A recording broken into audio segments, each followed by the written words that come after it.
February 24th, 1994. Non-stop rain in Gloucester, England. Police are digging under the new patio at 25 Cromwell Street. They find Heather first, then the others. 9 bodies inside the house, 3 more in nearby fields. 12 young lives ended over 25 years. But some walked out alive, and they still speak. Their words are the ones that stay with people long after the screen goes dark. Before we start, a quick note. This video contains discussion of murder, child abuse, and extreme violence. Viewer and listener discretion is strongly advised. Everything you've heard is based on court records, survivor testimony, and official police reports. If this kind of dark history interests you, please consider liking the video and subscribing for a new true crime documentary every single week. Drop a comment below and tell me which case you want next. Whether it's another British nightmare, an American mystery, or something from anywhere in the world. I read every single comment. Hit the bell so you never miss an upload. Let's go back to the very beginning. Fred West was born September 29, 1941, in a tiny cottage in Muchmarkel, Herefordshire. 7th child of poor farm workers. His mother spoiled him to the point neighbors whispered things no one dared say out loud. His father was harsh and taught the children things no parent ever should. Fred grew up rough and wild. At 17, he crashed his motorbike headfirst into a wall, 8 days in a coma. When he woke up, he was different. Slower, angrier, unable to control his urges. At 19, he got a 13-year-old girl pregnant. He received probation. The hunger never left him. Across the country, in Northam, Devon, Rosemary Letts was born November 29, 1953. Her father was a violent, paranoid man who terrorized his wife and 7 children. Rose was his favorite target from the age of 8. Her mother was heavily medicated and couldn't protect anyone. By 13, Rose was broken and desperate for any kind of attention. At 15, she met Fred West, 27, driving an ice cream van. To her, he was a way out. To him, she was someone he could shape however he wanted. They moved fast. Rose became pregnant almost immediately. Fred's first wife, Rena, ran from his cruelty, leaving their daughter, Anne-Marie, behind.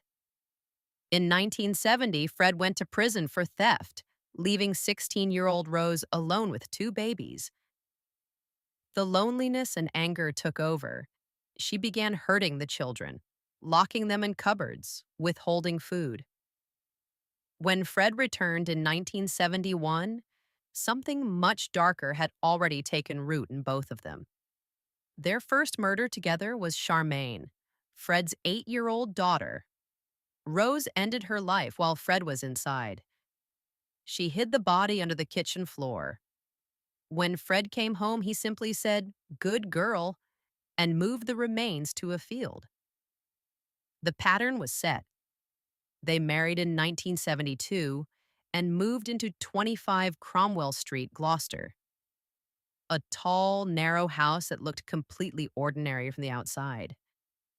Fred turned the cellar into a private room. Soundproofed walls, viewing holes, ropes, restraints. Rose began inviting men to the house for money while Fred watched through the holes. The children were told to stay upstairs. Mummy's working. Never come down. The first lodger to disappear was Linda Goff, 19, in April 1973. She moved in and was gone within days. When her parents came looking, Rose answered the door wearing Linda's clothes, smiling sweetly. She left suddenly.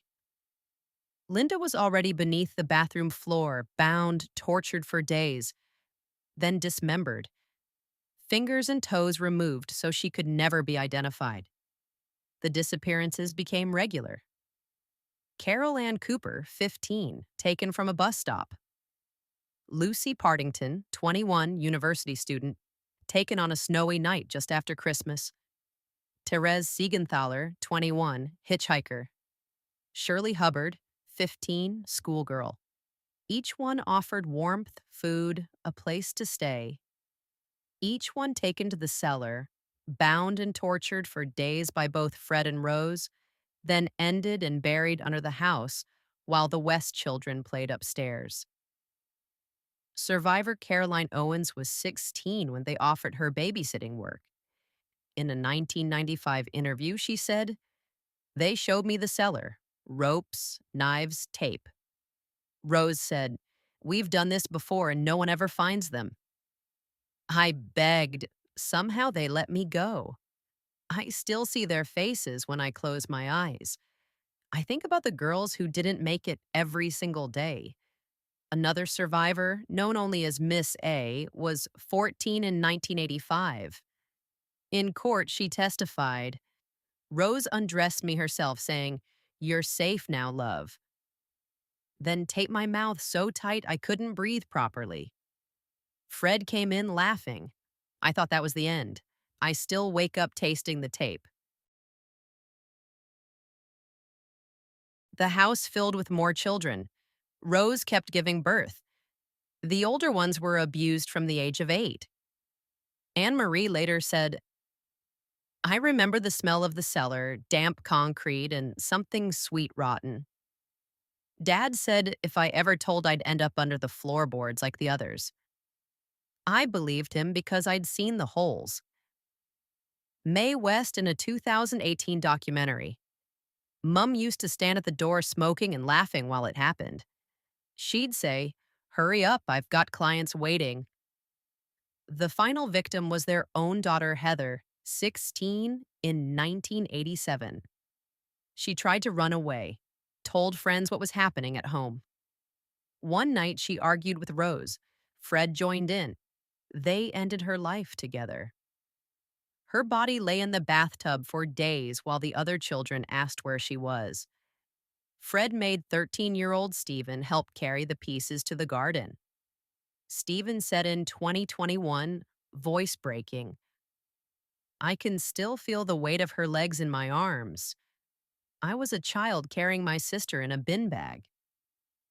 Fred poured concrete over the new patio and joked for years, "Behave, or you'll end up under the patio like Heather." The mask held until 1992 when a 13-year-old girl escaped the house and went straight to police. Detectives found videotapes of the abuse of their own children. The kids were taken into care. In foster homes, they finally spoke. Heather's under the patio. Police dug in February 1994, found Heather, then the rest. Fred was arrested and almost cheerfully started confessing, "You found 3. There's 9 in the house, 12 altogether." He tried to take all the blame to protect Rose. Rose sat wide-eyed in interviews, claiming she was an abused wife who knew nothing. Fred took his own life in his cell on New Year's Day, 1995. Rose stood trial alone in October 1995. The jury took hours to find her guilty on 10 counts of murder. The judge gave her a whole life sentence. She has never shown remorse. The house was demolished in 1996. Every brick crushed, every beam burned. The site became a quiet footpath. Nothing remains except photographs and nightmares. The surviving children changed their names. Anne Marie and May wrote books, gave interviews trying to heal. Rose, now 71, is still in prison and still claims innocence. Caroline Owens said in 2019, "I drive past that footpath sometimes. I still expect to see the house there." Anne Marie, "I forgave them long ago because hate was destroying me. But I will never forget the smell of that cellar. And I will never stop hearing my little sister calling from under the patio." 12 young women and girls never came home. Some horrors hide behind ordinary doors and children's laughter. 25 Cromwell Street looked completely normal from the street. Inside, it was a place of endless nightmare. And the people who lived through it carry that place with them every single day. Thank you for watching. Stay safe out there, and I'll see you in the next one.